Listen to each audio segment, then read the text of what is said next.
मुझे कोई इशू नहीं है। आपको क्या लगता है खान साहब कब तक वापस आएंगे? मेरा ख्याल है एक 2 माह के अंदर वैसे असूलन तो इद्दत केस के ऊपर ही बाहर आ जाना चाहिए था, लेकिन बस वो नाजायज़ अंदर रखा जा रहा है। आई होप के with in a months time इंशाल्लाह। सर अगर सीटें नहीं मिलती सुन्नी एहतियात कौंसिल को मखसूस नशिस्तों की, तो सर लाएअमल क्या होगा? सड़कों के ऊपर आएंगे और जो PTI के अंदर एतराज़ात उठ रहे एक दूसरे के ऊपर जो उठा रहे कि खान साहब की रिहाई का वाहिद रास्ता है सड़कों के ऊपर आना, उस हवाले से क्या कहेंगे सर? आप क्या तजवीज़ करेंगे PTI को? मैं तो डे फर्स्ट से इस बात का कायल हूँ कि हमें सड़कों पर आना चाहिए। बाकी इख्तलाफात कोई नहीं है, नुक्ता नज़र पे किसी न किसी वजह से कोई इख्तलाफ राय हो सकता है और हर पार्टी के अंदर मौजूद होता है पॉलिटिकल स्ट्रेटजी के हवाला से।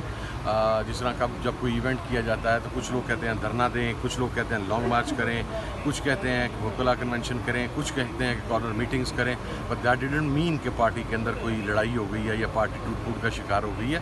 मुख्तलिफ इशूज़ के ऊपर सारे आकल बालिग जी शऊर लोग हैं तो वो अपना डिफरेंट पॉइंट ऑफ व्यू देते हैं, but final policies of Imran Khan. Sir Fazlur Rahman साहब ने भी कल आपके हवाले से कहा है कि आपके बयान जो हैं वो शायद इत्तेहाद में रुकावट बन रहे हैं। सर उनसे नाराज़गी क्यों है वैसे सर मौलाना साहब से? नहीं, मेरी कोई नाराज़गी नहीं। देखें, आज से 4 रोज़ पहले मैं उनका एहतराम करता हूँ, एक सियासी जमात के सरबराह हैं। आज से 4 रोज़ पहले सेनेट की कायमा कमेटी बाय मजहबी अमूर के चेयरमैन उनके भाई अताउर रहमान साहब मुंतखब हुए और उनके तजवीज़ और तइद की उम्मीदा मुस्लिम लीग नून के साथी थे, सैनिटर्स थे। मैं सिर्फ एक बात, यानी एक आपके जहन में रिजर्वेशंस होती हैं। हमारी चूँकि एक बहुत बड़ी पुरानी मेरे वालिद की भी इसी असम्बली में हम लोगों की है एक मौलाना के साथ हिस्ट्री, बट इसका ये कतई मकसद नहीं है कि मेरी वजह से अलाइंस नहीं हो पा रहा। मैंने अपने बयान का दूसरा हिस्सा हमेशा जो हटा दिया जाता है वो ये है कि बीइंग ए डेमोक्रेटिक पर्सन मैं एक अलाइंस के अंदर बैठा हुआ हूँ 6 जमाती। अगर 5 जमातें कहती हैं या 4 जमातें कहती हैं इवन कि हमने मौलाना के साथ जाना है तो मैं बैठूंगा मौलाना के साथ, मुझे कोई इशूज़ नहीं है। इलेक्शन कमीशन के वकील ने अभी भी कहा है कि आप अपनी जमात छोड़ के दूसरी जमात में छलांग लगाते रहे हैं और आपने इलेक्शन कमीशन के वकील काश देखें, ये मेरा कोई पहला इलेक्शन नहीं था, मेरे ख़ानदान का 9वां इलेक्शन है या 10वां इलेक्शन है शायद।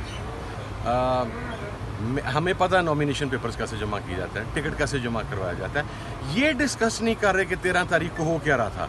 इधर सुप्रीम कोर्ट बैठी हुई थी, फिर इलेक्शन कमीशन ने नजरियाती के हवाले से एक नोटिफिकेशन जारी कर दिया, उसको बुनियाद बना के वहाँ पर RO साहब ने मेरा टिकट वापस कर दिया SIC का कि जी मैं PTI के अलावा किसी दूसरी का नहीं लूँगा, आप एप्लीकेशन दे दें। ये देखें कि RO साहब वहाँ पर क्या कर रहे थे, वहाँ पर इलेक्शन कमीशन का स्टाफ क्या कर रहा था, वो एरिया कॉर्डन ऑफ क्यों था, मुझे वहाँ पर जाने क्यों नहीं दिया गया, मेरे 2 वकील उठा लिए गए, मेरा एक वकील मुश्किल अंदर पहुँच सका। मैं पागल नहीं हूँ कि मैंने अपने फॉर्म के ऊपर SIC लिखा और मैं वहाँ पर टिकट SIC का जमा नहीं करूँगा। PTI का टिकट तो जमा है ना, फिर उसके अगेंस्ट फैसला कर लेते। फिर उन्होंने एक गलत बयानी की, उन्होंने गुज़श्ता हियरिंग में 7 मरतबा ये बात कही कि जी मैंने रिक्वेस्ट की थी शटल कॉक की, मेरा डॉक्यूमेंट वहाँ पर मौजूद है, वो डिपेंडिंग ऑन RO's डिसीज़न है। जिस वक्त RO ने कहा कि मैं आपको SIC ही नहीं दूँगा, मैंने उनसे कहा कि आप बल्लेगा दे दें, सुप्रीम कोर्ट में केस चल रहा है, फैसला आने तक नहीं देते तो आप शटल कॉक दे दें। 7 मरतबा इलेक्शन कमीशन के वकील ने कहा कि जी शटल कॉक का निशान अवेलेबल नहीं था, अवेलेबल नहीं था, अवेलेबल नहीं था। 29 लोगों ने वो हल्के का इंतखाब लड़ा, किसी एक के पास शटल कॉक नहीं है। उन्होंने यहाँ पर कहा कि किसी और को दे दिया था, किसी के पास शटल कॉक का वो नहीं था। मेरे पूरे पैनल को पहले शटल कॉक अलॉट किया गया रात 11:30 बजे और उसके बाद 3 बजे पूरे पैनल के इंतखाबी निशाना तब्दील कर दिए गए। Shuttle Kock